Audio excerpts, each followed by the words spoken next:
tierra, ¿verdad?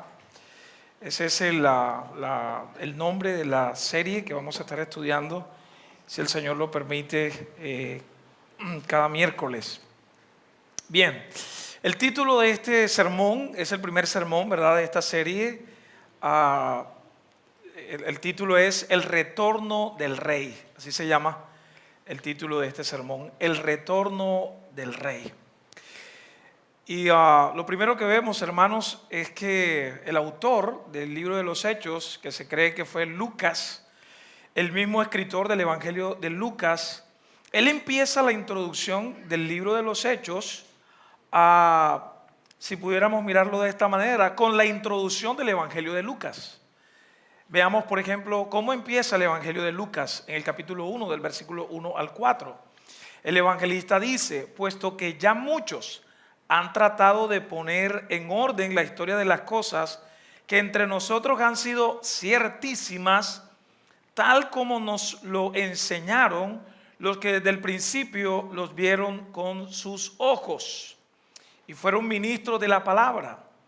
Versículo 3 dice Lucas: me ha parecido también a mí, después de haber investigado con diligencia todas las cosas desde su origen, escribírtelas por orden, oh excelentísimo Teófilo. ¿Cuál es el propósito? Versículo 4: para que conozcas bien la verdad de las cosas en las cuales has sido instruido.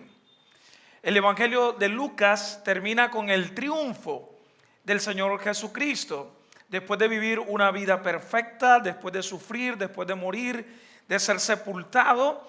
El Evangelio de Lucas termina hablándonos acerca de la resurrección del Señor Jesucristo y cómo Jesús se aparece a sus discípulos y comienza a enseñar a sus discípulos.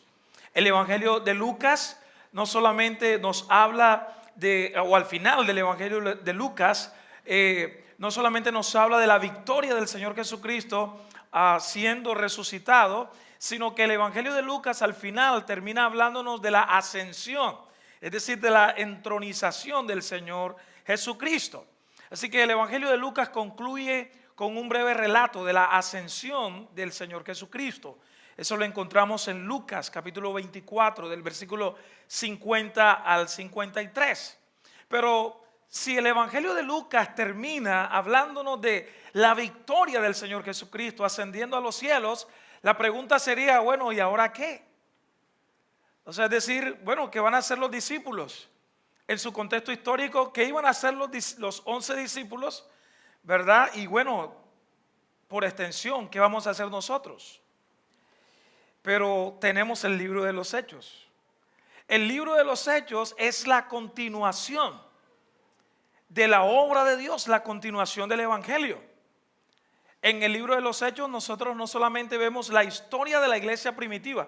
Normalmente cuando se estudia el libro de los Hechos se dice: bueno, Hechos nos narra la historia de la iglesia primitiva. No solo eso, sino también nosotros podemos ver a través del libro de los Hechos una visión clara, bíblica, de cómo es la iglesia del Señor Jesucristo a lo largo de la historia, incluso hasta que Jesús regrese por segunda vez. Así que los versículos iniciales del libro de los Hechos, es decir, Hechos capítulo 1 del versículo 1 al 11, establecen claramente cuál es el tema. ¿Cuál es el tema en este pasaje? Bueno, el tema es que el Rey Jesús, obviamente Él es el Rey, sigue reinando y esperamos el retorno glorioso del Señor Jesucristo por segunda vez.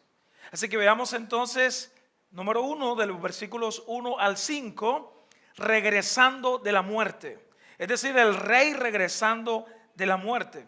¿Cómo empieza el relato? Diciéndonos, en el primer tratado, dice Lucas: oh Teófilo, hablé acerca de las cosas que Jesús comenzó a hacer y enseñar hasta el día en que fue recibido arriba, después de haber dado mandamiento por el Espíritu Santo a los apóstoles. Dice que había escogido a quienes también después de haber padecido se presentó con muchas pruebas indubitables, apareciéndose durante 40 días y hablándoles acerca del reino de Dios.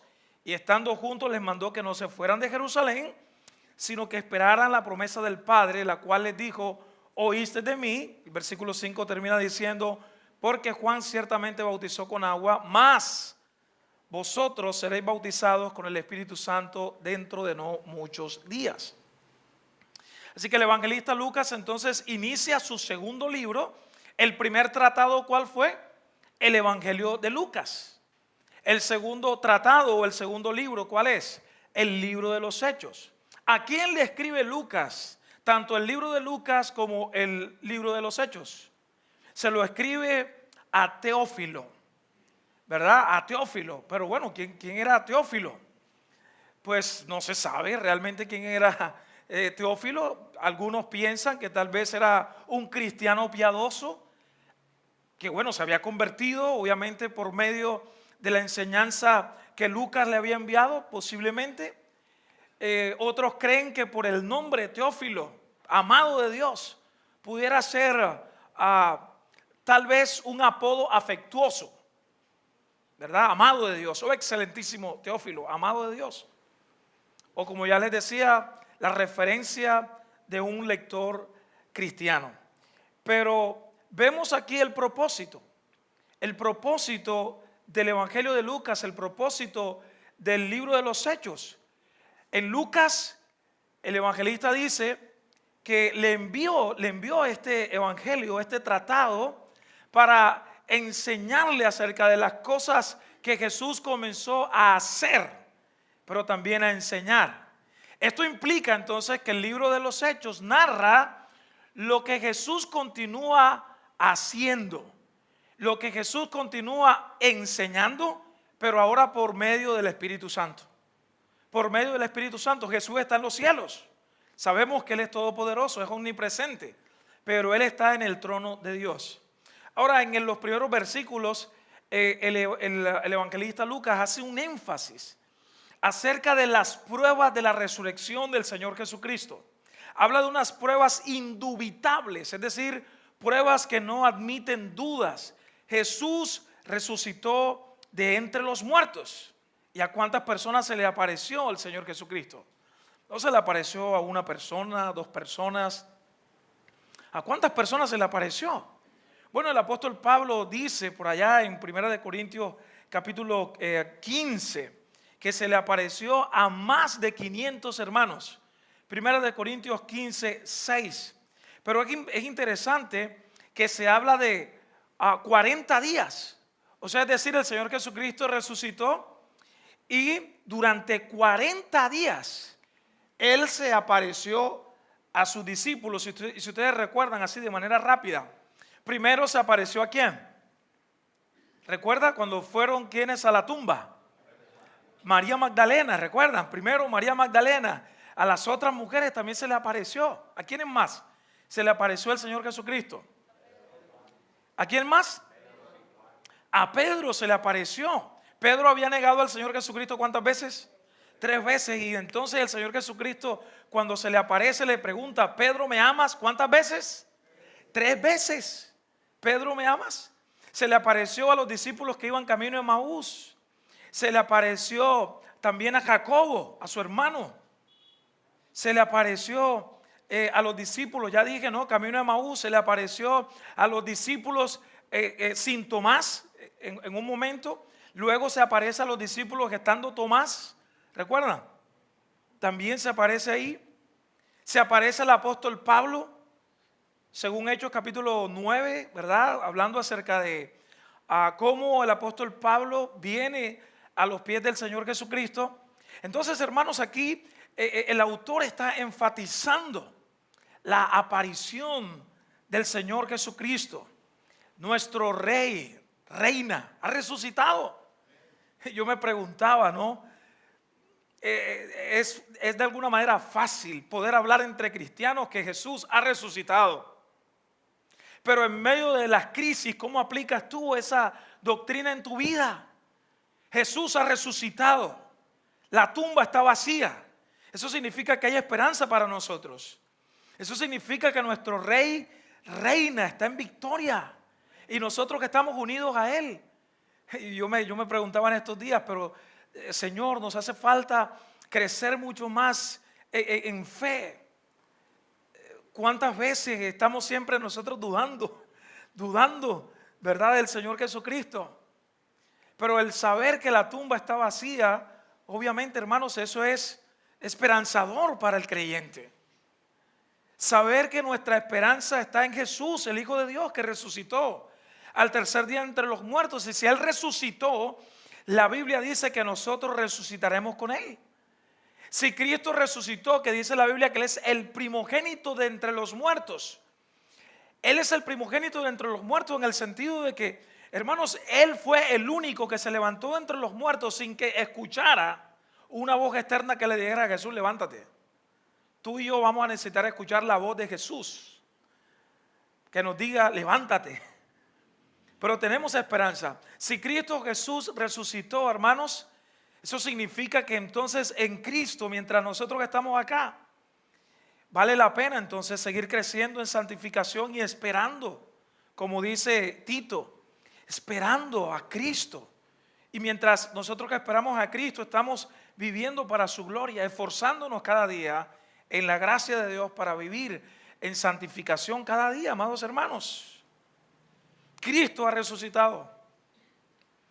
El Rey ha resucitado entre los muertos. Pero no solamente ha resucitado entre los muertos. El Rey, amados hermanos, regresó al cielo. Resucitó entre los muertos, y esto es lo que algunos estudiosos, hablando acerca de las etapas de la exaltación del Señor Jesucristo. Jesús fue humillado, pero Él resucitó de entre los muertos y ascendió a los cielos. Es decir, Él regresó a la gloria de su Padre. Versículos 6 al 9. Dice que los que se habían reunido le preguntaron diciendo: Señor, ¿restaurarás el reino a Israel en este tiempo? ¿Y qué fue lo que les dijo? No os toca a vosotros saber los tiempos o las sazones que el Padre puso en su sola potestad, pero recibiréis poder cuando haya venido sobre vosotros el Espíritu Santo, y me seréis testigos en Jerusalén, en Judea, en Samaria y hasta lo último de la tierra.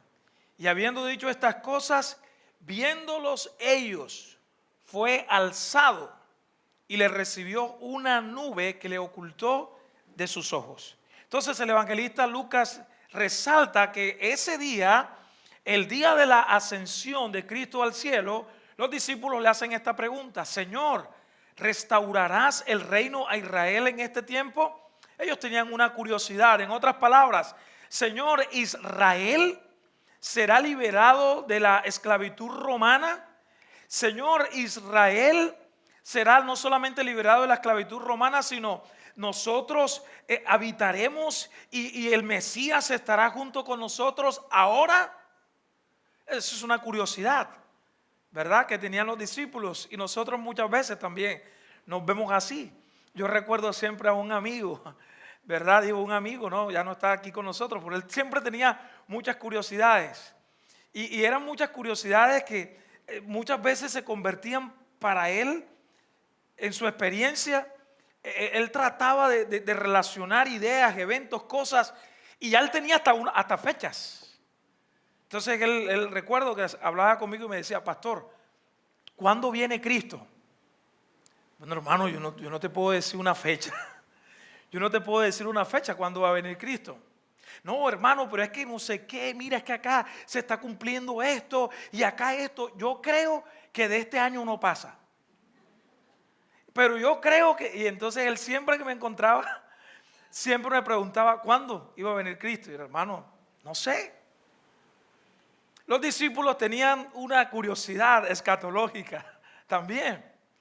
Y ellos, en un sentido, los discípulos, que estaban pensando en un reino limitado. Ellos estaban pensando en el reino, ¿verdad?, temporal. Es decir, ellos estaban pensando: bueno, pero ¿cuándo es que el Mesías va a venir, va a reinar con nosotros? ¿Será ahora? Y entonces el Señor Jesucristo le dice: ustedes no tienen que estar pensando cómo, ¿verdad? No tienen que estar pensando cuándo. Ustedes van a recibir poder cuando venga el Espíritu Santo. Cuando el Espíritu Santo sea derramado, ustedes van a recibir poder, y ese poder tiene un propósito. según Hechos capítulo 1 versículo 8. Recibiréis poder para ser testigos. Hacer testigos. ¿Dónde? En Jerusalén, Judea, Samaria y hasta el último de la tierra. Ellos iban a recibir el poder del Espíritu Santo para proclamar las buenas nuevas del Evangelio. No era poder para, yo no sé, que mostrar que tenían poder, para mostrar que tenían dones super espirituales. El Señor les está diciendo, ustedes van a recibir un poder espiritual y el reino de Dios se va a extender no solamente a los judíos, sino el reino de Dios se va a extender a todas las naciones. El reino de Dios se va a extender a judíos y se va a extender a gentiles. Es decir, de esta manera, de una manera espiritual, no de una manera terrenal como ellos lo estaban pensando, no de una manera como que un rey, ¿verdad? Como David, con una espada que iba a derrotar a los enemigos. No, el Señor le dice, ustedes van a recibir poder y ustedes van a proclamar las buenas nuevas del Evangelio. Es más, en un sentido, esa palabra testigos no solamente hace referencia a hablar, en este caso en nombre del Señor, o sea, hablar acerca de las buenas nuevas del Evangelio. Ser testigo implicaba incluso dar la vida por Jesús. Ser testigos era ser mártir, morir si era posible, entregar la vida por Cristo Jesús. Y eso fue lo que ocurrió con la vida de los discípulos. Así que el Señor les dice eso, ¿verdad? Recibirán poder y ustedes se van a convertir en mis testigos y van a predicar la palabra de Dios, empezando desde Jerusalén, Judea, Samaria y hasta lo último de la tierra, que en esa época era Roma. Pero hermanos, hoy el Evangelio sigue, ¿verdad? Se sigue predicando el Evangelio y el Evangelio sigue llamando a gente de toda raza, de toda lengua, de toda nación. Ahora, después de decirles esto, el Señor Jesucristo comienza a ascender a los cielos y una nube comienza a ocultarlo de la vista de los discípulos. Y uno pudiera pensar, bueno, la mayoría he escuchado, ¿no? Las personas leen este pasaje y dicen, bueno, aquí vemos al Señor Jesucristo ascendiendo a los cielos, una nube ocultando a Cristo y los discípulos, bueno, ya se fue el Señor Jesucristo. Pero ¿saben una cosa, hermanos? Esta escena del Señor Jesucristo ascendiendo a los cielos es el cumplimiento de la profecía de Daniel capítulo 7, versículos 13 al 14, sobre el Hijo de Hombre que recibe dominio, que recibe poder. Miren ustedes lo que dice Daniel capítulo 7, versículos 13 y 14. Dice Daniel, miraba yo en la visión de la noche, y he aquí con las nubes del cielo venía uno como un hijo de hombre, que vino hasta el anciano de días y le hicieron acercarse delante de él. Y le fue dado dominio, gloria y reino para que todos los pueblos, naciones y lenguas le sirvieran. Su dominio es dominio eterno que nunca pasará. Y su reino, uno que no será destruido. Así que, hermanos, esta escena del Señor Jesucristo ascendiendo a los cielos no es simplemente que el Señor Jesucristo subió a los cielos y se desapareció de la vista de los discípulos, sino esta escena es la entronización a la diestra del Padre del Señor Jesucristo. El Señor Jesucristo ascendiendo a la diestra del Padre como Rey victorioso. Nuestro Rey no solamente ha resucitado, sino que ha retornado a la gloria de su Padre. Cristo está sentado, dice la Biblia, a la diestra del Dios Padre Todopoderoso. Esa es una expresión para decir que Cristo reina, que Cristo es el Rey, es el que tiene señorío sobre todo, amados hermanos.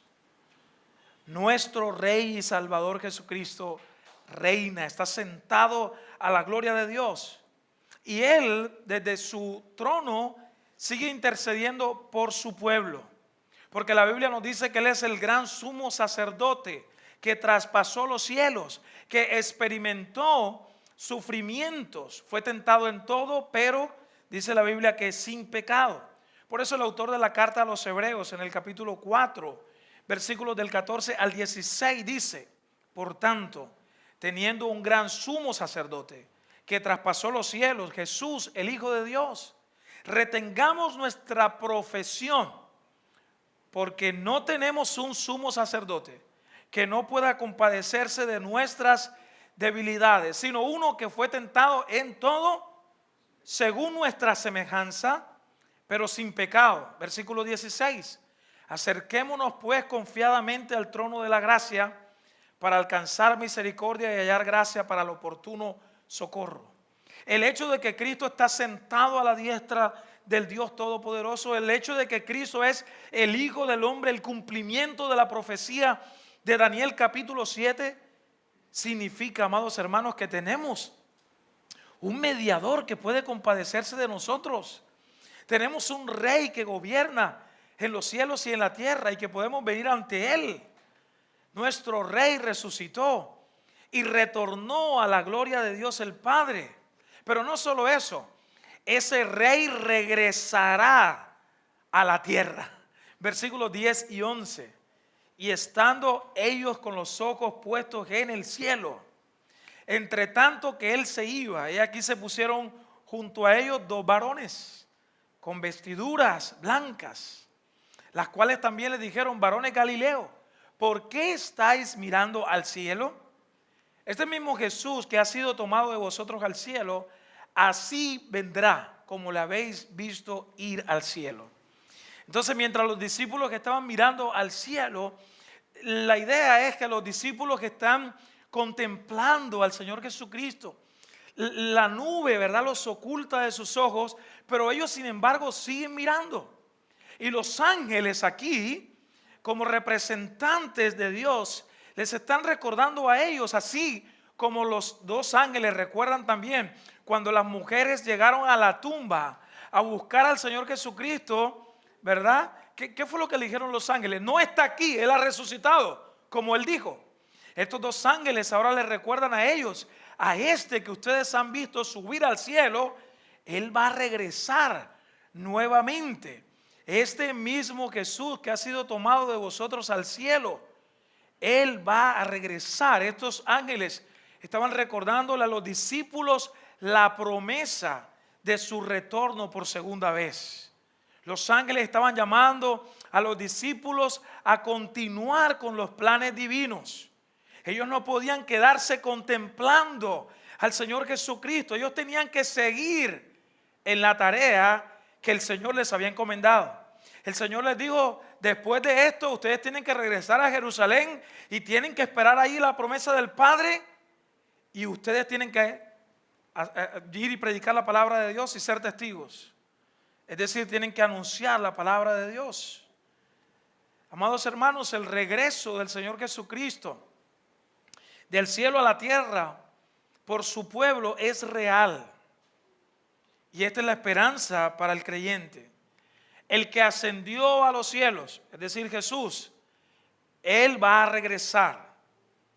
Él va a regresar, Él mismo volverá. Y escuchen esto: con identidad y continuidad. Eso es importante. Con identidad y continuidad. Es decir, no será otro. O sea, como que se fue uno y va a regresar otro. Porque algunos dicen: no, Jesús va a regresar en espíritu. Yo no sé, ¿verdad? ¿Y cómo va a regresar Jesús? No, los ángeles están diciéndole a los discípulos: Cristo regresará de manera visible. De manera visible, como dice la Escritura, todo ojo le verá. Cristo regresará de manera corporal, de manera visible, de manera pública ante todo el mundo. No será una aparición secreta, hermanos. No será una aparición secreta e inminente como creen algunos. Jesús regresará por segunda vez por su pueblo, para habitar con su pueblo. Él será nuestro Dios y nosotros seremos su pueblo para siempre. Así que, amados hermanos, Hechos capítulo 1, versículo del 1 al 11 nos recuerda que la obra del Señor Jesucristo no terminó con su ascensión al cielo, sino que continúa. La obra de Dios continúa en la historia de la iglesia, el Señor obrando por medio de su Espíritu Santo. El Señor sigue obrando, hermanos. Así que la misión encomendada a los discípulos de ser testigos en Jerusalén, Judea, Samaria y hasta lo último de la tierra, sigue vigente para ti y para mí. Sigue vigente para la iglesia en cada generación. O sea, no es como que esto fue una misión solamente para los discípulos, para los 11 discípulos. No, hermanos, para todos nosotros hoy, nosotros tenemos la misión del Señor Jesucristo, la misión que se le dio a los discípulos de ser testigos. Por tanto, la identidad del cristiano no se define solamente por su salvación. O sea, es decir, bueno, Cristo me salvó, soy el elegido de Dios, ¿verdad? He sido salvado por la gracia de Dios, que es cierto. Pero hermanos, estamos llamados a participar en la misión del Señor Jesucristo de manera activa. ¿Cómo lo hacemos? Proclamando el Evangelio, anunciando el Evangelio. El anuncio de los ángeles a los discípulos de que Cristo iba a regresar asegura que el mismo Jesús que ascendió va a volver nuevamente en gloria. Así que hermanos, mientras nosotros aguardamos su regreso, somos fortalecidos para vivir en santidad para Él, para servir con fidelidad, pero también para testificar con valentía, con denuedo, que vamos a ver más adelante. Así que hermanos, Hechos capítulo 1, versículo del 1 al 11 nos recuerda que el Rey retornará. Resucitó de entre los muertos, ascendió a los cielos y va a regresar por segunda vez. El Rey Jesucristo reina. ¿Cuáles son tal vez tus preocupaciones hoy día? ¿Cuáles son las luchas que tú tienes? ¿Cuáles son las inquietudes acerca del futuro que tú tienes? Como estos discípulos tenían una curiosidad escatológica. Y así nosotros también tenemos muchas inquietudes. Pero recuerda que ahora en Cristo Jesús, en virtud de lo que Él ha hecho en tu vida, hermanos, tú tienes el Espíritu Santo. En el Antiguo Testamento el Espíritu Santo no habitaba plenamente y de manera completa en la vida del pueblo de Dios. Si ustedes recuerdan, por ejemplo, la historia de los jueces, recuerdan, dice que cuando venía el Espíritu de Dios sobre los jueces, hacían hazañas, ¿verdad? Gloriosas. Pero Juan capítulo 14 nos dice que ahora el Espíritu Santo habita en la vida del cristiano, reside en la vida del cristiano para siempre. El Espíritu Santo no entra y sale. El Espíritu Santo ahora en Cristo Jesús habita en la vida de los discípulos. Eso significa entonces que ahora en Cristo, hermano, tú has recibido poder de Dios. Tú has recibido poder de Dios. Ojo, este poder de Dios no es una segunda obra de gracia como creen algunos. O sea, no significa que ahora que tú estás en Cristo y tú entonces necesitas recibir un poder extraordinario y ese poder extraordinario tienes que buscarlo secretamente en algún lugar por allá para recibir poder y luego para ir a hacer la obra de Dios. No.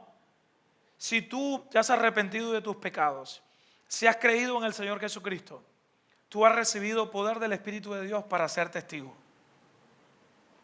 Así que mi pregunta en esta noche para terminar es, si Cristo está en tu vida, si el Espíritu Santo de Dios está en tu vida, si el Rey obviamente que gobierna y que regresará por segunda vez. O sea, si entendemos todo eso, esto debería ser un estímulo, una motivación para compartir acerca del Rey, que el Rey regresará por segunda vez.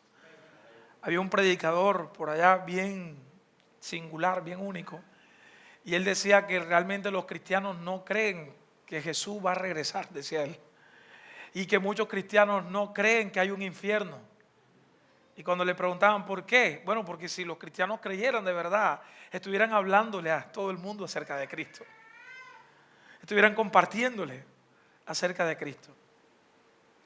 Así que nuestro llamado, hermanos, es a ser testigos, entendiendo que el Rey reina. Amén. Vamos a colocarnos en pie y vamos a orar y vamos a dar gracias a nuestro Dios.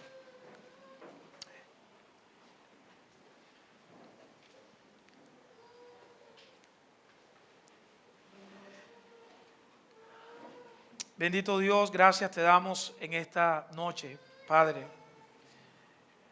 Gracias, Señor, por tu palabra, por recordarnos, Señor, que tú reinas y que en virtud, oh Padre, de tu reinado, nosotros, oh Padre, tenemos esa esperanza.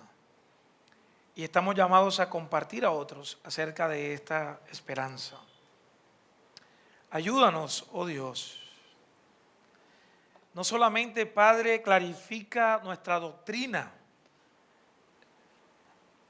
al conocer tal vez muy bien de la resurrección del Señor Jesucristo, la entronización del Señor Jesucristo, el regreso por segunda vez, que es importante. Señor, ayúdanos en términos prácticos, en medio, Señor, de nuestras luchas, en medio de nuestras realidades. Permítenos, Padre, por tu Espíritu, no por nuestra fuerza, permítenos, oh Padre, recordar estas verdades. En medio de las situaciones difíciles, en medio de nuestros gozos también, en medio de nuestras alegrías, ayúdanos a recordar que tú reinas. En medio, Padre, de cualquier cosa, recuérdanos que tú reinas y que somos nosotros tu pueblo, los hijos del Rey de Reyes y Señor de Señores. Oh Dios, te damos gracias en esta noche por este tiempo que nos has permitido venir, Señor, cantar tus alabanzas, poder orar, poder pasar este tiempo y poder meditar a la luz de esta reflexión de tu palabra en Hechos capítulo 1. Señor, que tu palabra siga haciendo eco en nuestra vida cada día, Señor, cada momento. Y recuérdanos estas verdades eternas, Señor, porque te lo pedimos en Cristo Jesús. Te damos gracias. Amén. Amén. Amados hermanos.